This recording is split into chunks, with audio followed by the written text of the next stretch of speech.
हाँ अर्पिता, नमस्ते। नमस्ते आंटी। नमस्ते सभी योगियों को। हम लोग नया प्रकरण चालू करेंगे, 15वां प्रकरण। यह तत्वबोध की बोध भोग की अभिलाषा रखने वालों के लिए व्यक्त है। सूत्र पहला। अष्टावक्र बोल रहे हैं। अष्टावक्र उवाच।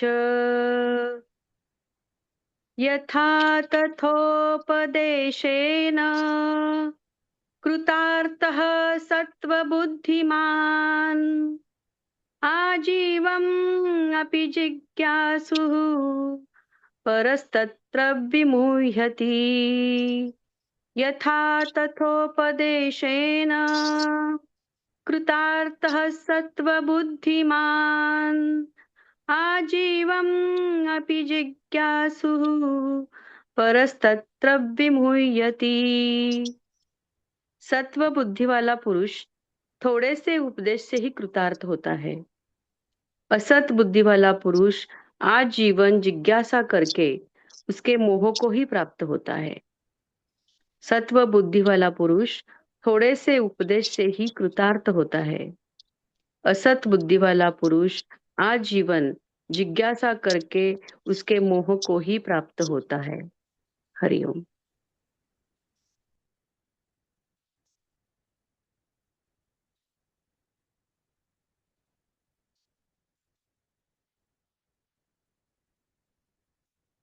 गुरु वो किसान है जो शिष्य रूपी खेत को सुंदर भाव से उसका ख्याल रखकर उसमें ज्ञान की बीज बोकर और उसी को ज्ञान की यथार्थ तक पहुंचने में उसे सहायता करता है।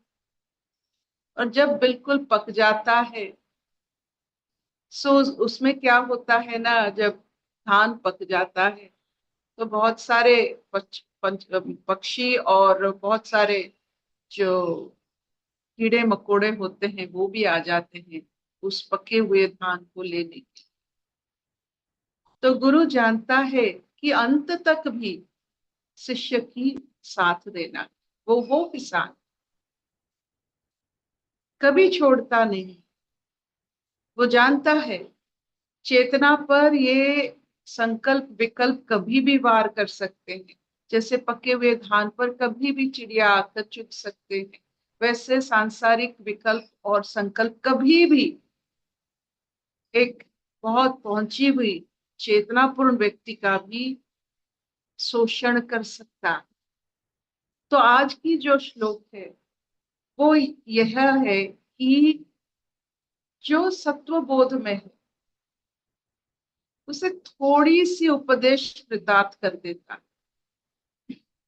बहुत कहना नहीं पड़ता। जब सत्व में होते हैं संकेत से ही उससे मिल जाता है अपना खुराक। शब्द में उसे प्रकाश करने की जरूरत नहीं होती है। वो चारों तरफ की संकेत में जान लेता है कि वो किस अवस्था में है और उसको क्या करना चाहिए किस अवस्था।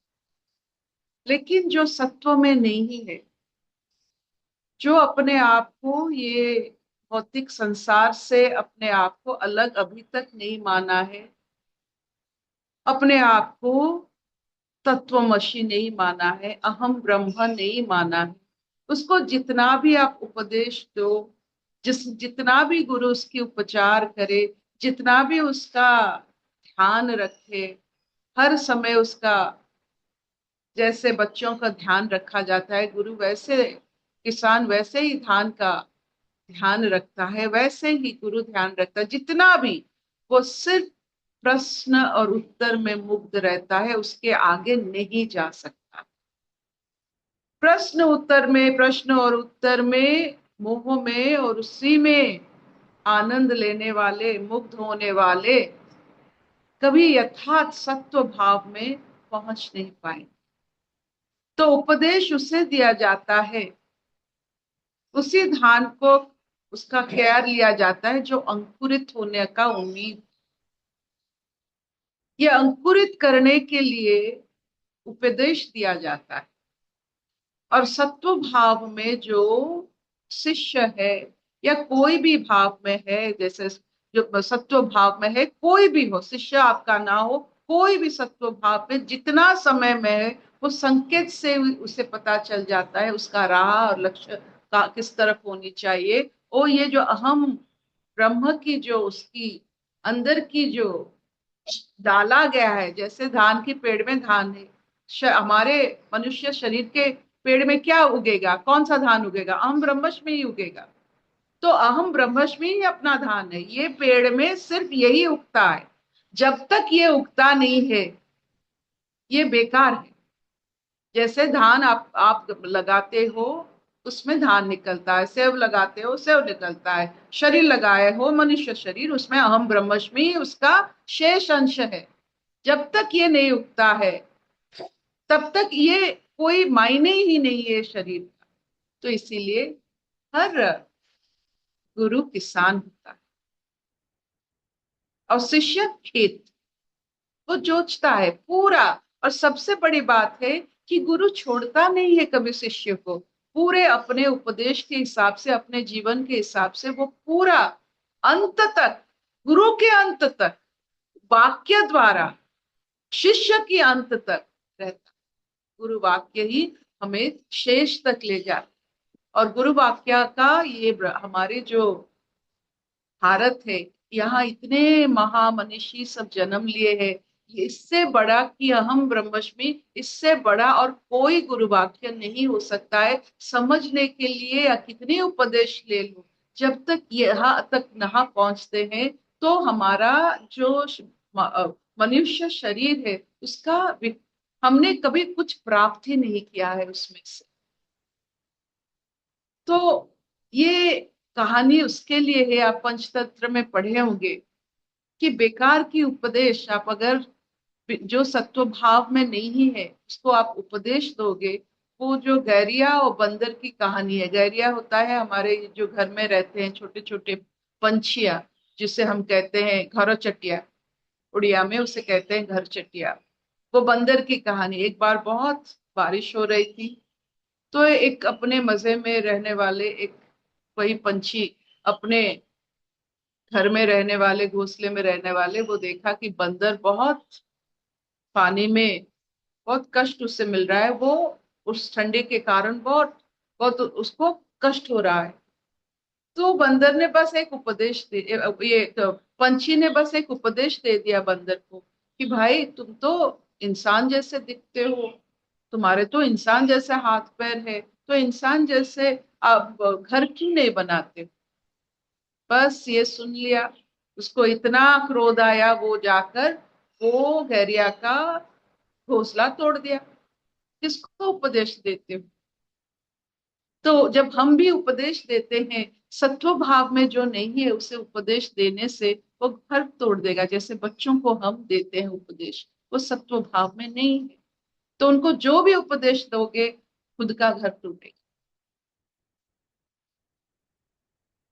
सत्व भाव में रहने के बाद उपदेश दीजिए। कैसे उपदेश दोगे, आप उसके खिलाओगे, प्यार करोगे, सर में सराओगे, शांत, उपदेश देने के लिए शांत परिवेश चाहिए। यहाँ वहां जब भी आप चाहो उपदेश दोगे तो आपका घर टूटेगा वगैरह की तरह। तो यहाँ जो आज की श्लोक है, उपदेश देखकर दिया जाता है, सत्व भाव में, सत्य बोध में ही उपदेश देने से उसका कृतार्थ, वो कृतार्थ होता है, नहीं तो उसका कोई असर नहीं। क्या इतना चलेगा। Will this do. हाँ मामा। चलेगा चलेगा।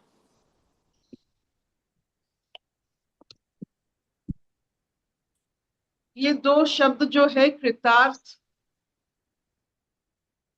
और प्रश्न उत्तर में मुग्ध, ये दोनों को थोड़ा अपने आज के दिन में थोड़ा उसमें, जैसे भंवर फूल में मंडराता है, ये दोनों फूल खिले हैं आज, इसमें थोड़ा मंडराइएगा और उसका जो शहद है जरूर पान कीजिए।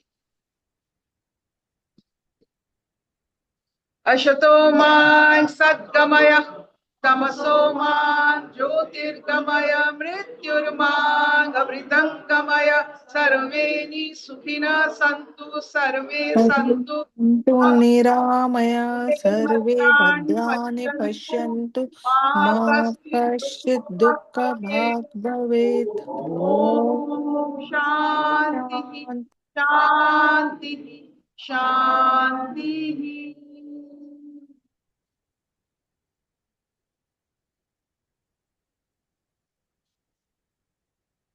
आपने कभी बछड़ा और गाय के थोड़ा बहुत अनुध्यान किया है? बछड़ा अपने माँ के पास जाता है, किसी और के पास नहीं जाता। वो अपने माँ को पहचानता है, उसी में जाकर अपना मुंह लगा लेता है, दूध पान करता है। कभी आपने देखा है एक बछड़ा और एक गाय के पास गया? नहीं होता है। तो शिष्य अपने गुरु के पास ही जाएंगे। मतलब जैसे बछड़ा जाता है गाय के पास, वैसे ही प्राकृतिक भाव से आपके पास जो आते हैं वो अपने, ये मान, जो आपके पास स्व इच्छा से आते हैं वो सब आपके, आप उनके माँ। ये जानने से क्या होता है ना, एक तृप्ति मिलती है कि हम सिर्फ बच्चे जो पैदा करते से वो अपने नहीं होते, जो आपके और आते हैं, खींच कर आते हैं, वही अपने।